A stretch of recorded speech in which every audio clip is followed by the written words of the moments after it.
Prontos. Vou fazer uma pequena introdução dos nossos convidados. Temos o João Reis aqui à minha direita. Ele é natural de Nova de Gaia, esteve 3 anos em medicina veterinária e acabou por se licenciar em filosofia.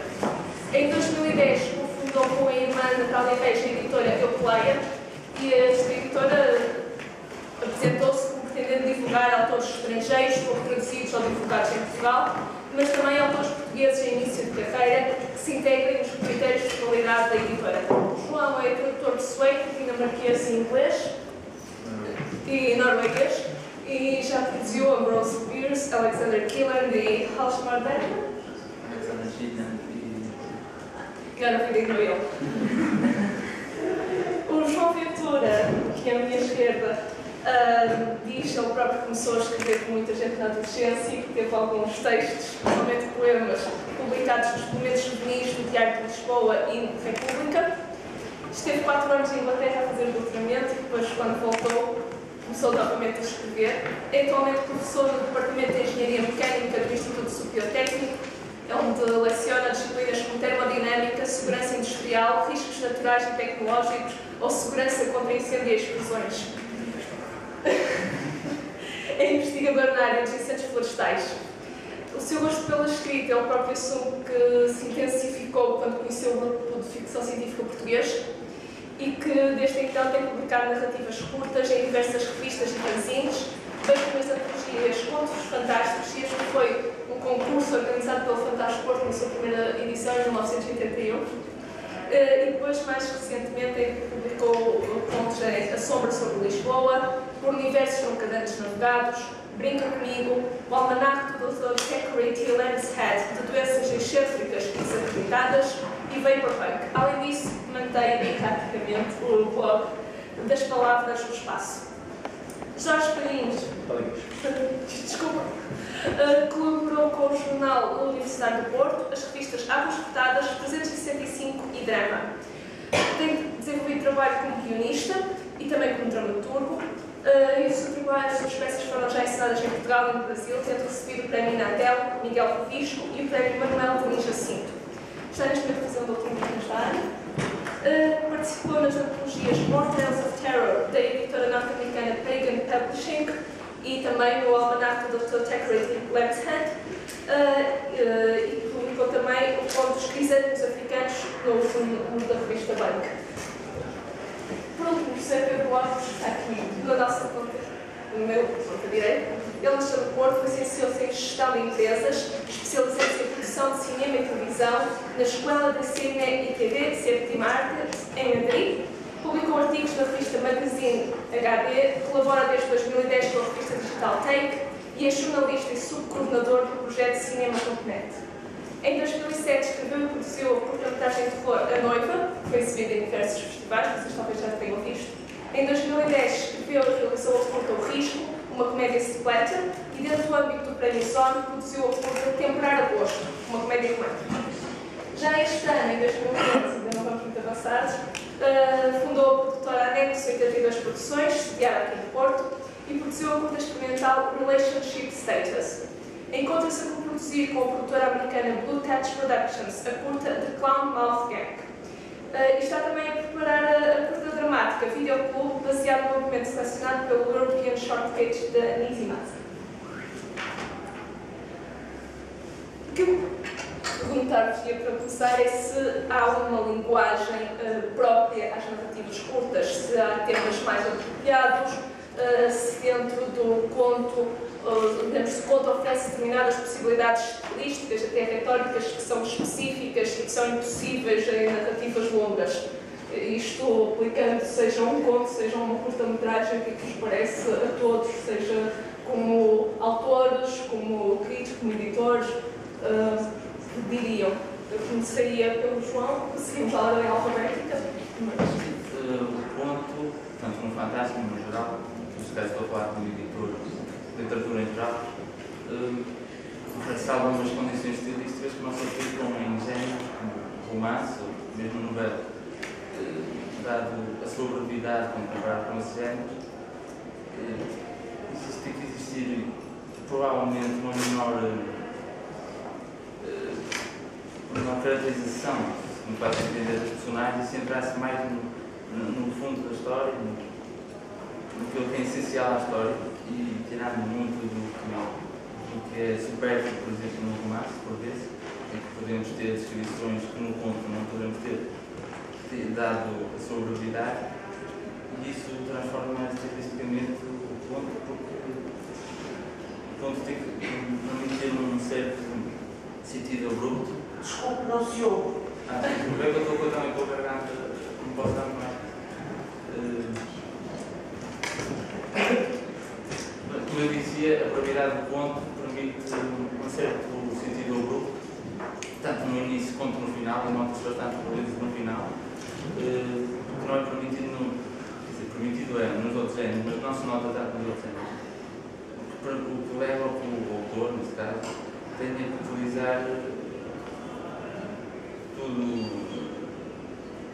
toda a história num espaço curto de tempo. Pois, estou basicamente de acordo com o que ele disse. Eu acrescentaria mais um aspecto. O conto, eu acho que tem uma outra, ou pode desempenhar uma outra função, que é a de treino de um escritor. Portanto, sendo uma peça muito mais curta, é mais rápida de escrever, naturalmente, ou pode ser. E isso, a primeira oficina de escrita criativa em que eu participei, sem lhe chamar isso, naturalmente, e a minha professora também não me chamava, eu tinha 11 anos, e a professora que nos dava português, portanto, no meu segundo ano, ou seja, correspondente ao 6º ano atual, nós tínhamos português 5 vezes por semana, e todos os dias, da primeira aula até à última aula, ao longo do ano letivo, ela, quando estava a arrumar as coisas na malinha para se ir embora, dizia: falta o trabalho para casa, e tal, e atirava com qualquer coisa para nós. Uma palavra, disse: parede, uma parede. E nós tínhamos que fazer 8 linhas, no mínimo, sobre aquilo que ela nos dizia. 8 linhas no caderno. Não valia esticar as letras para ser mais bom.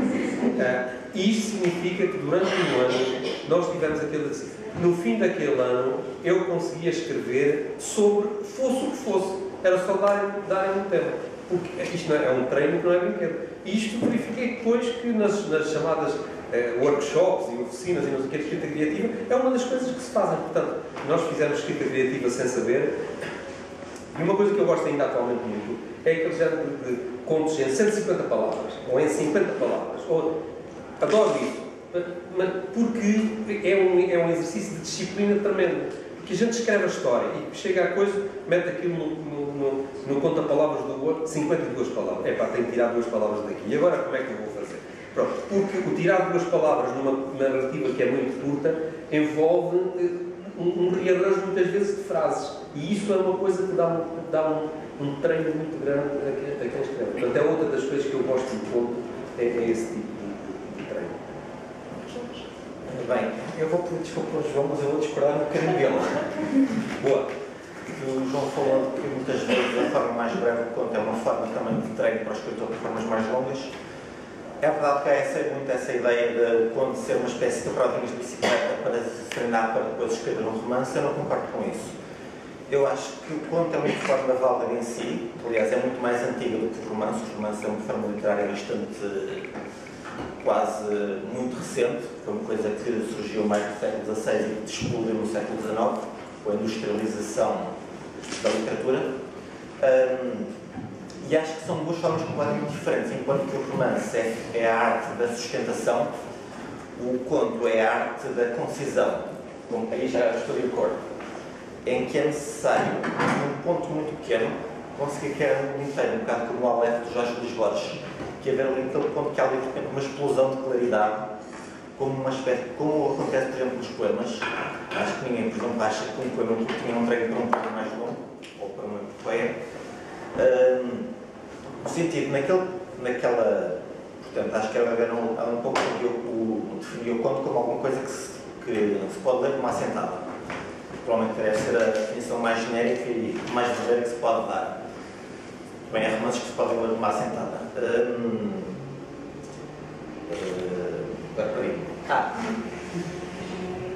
E no conto tem de haver uma capacidade de estruturação e de criar uma claridade, uma espécie de momento de revelação, de ser quase uma espécie de murro que se dá ao leitor.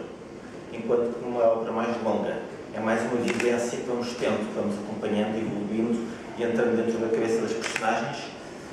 No conto há uma espécie de estrutura onde se encaixa uma realidade, onde se encaixa um mundo, que de alguma forma nos ilumina a vida e a forma como vemos as coisas à nossa volta. É assim, em termos de cinema, é verdade que as curtas-metragens são uma espécie de um treino, de uma preparação para as longas. No que toca à execução técnica, no que toca à produção em si, já a nível narrativo, não creio. Escrever uma boa curta-metragem é tão mais difícil que escrever uma longa.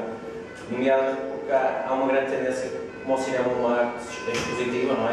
Caso não recorramos a um narrador, o que nós mostramos ao espectador está sempre entregue ao que ele interpreta. Há uma grande tendência do cinema curta-metragem a funcionar narrativamente como uma versão condensada da longa, o que geralmente não agrada aos espectadores ou faz com que não seja muito respeitado, ou então em cair em lógicas de narrativas circulares. Ou seja, uma boa curta-metragem, ou seja, conseguir em 10 minutos de imagens expostas e factos expostos mostrar algo verdadeiramente original é muito difícil. Ou seja, do ponto de vista de escrita, penso que escrever uma curta-metragem é muito difícil.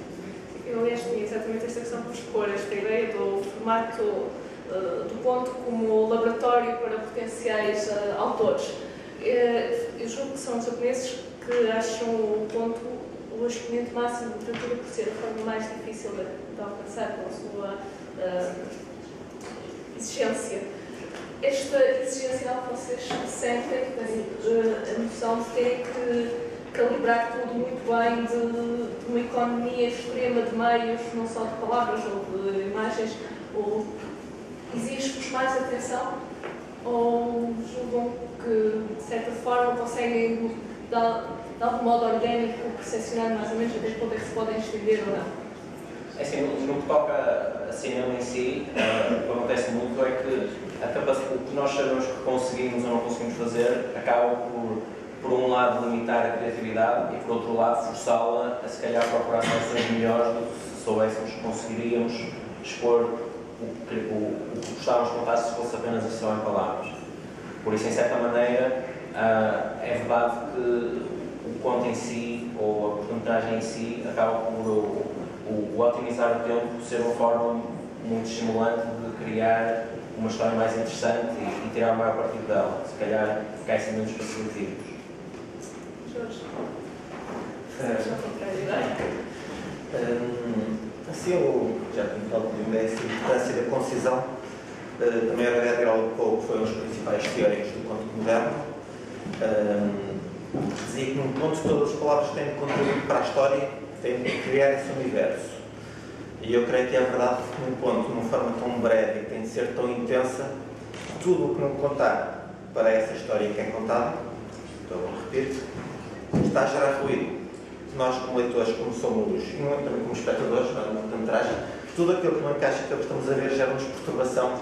Pode ser interessante, mas muitas vezes também nos dispersa daquilo que se pretende transmitir, daquilo que se pretende veicular através da história. Não, é só... Nós não estamos assim tão em desacordo com isso. Eu nunca escrevi nada muito longo. Escrevi uma novela, assim, uma noveleta, mas eu acho que é essencialmente por ser um bocado preguiçoso.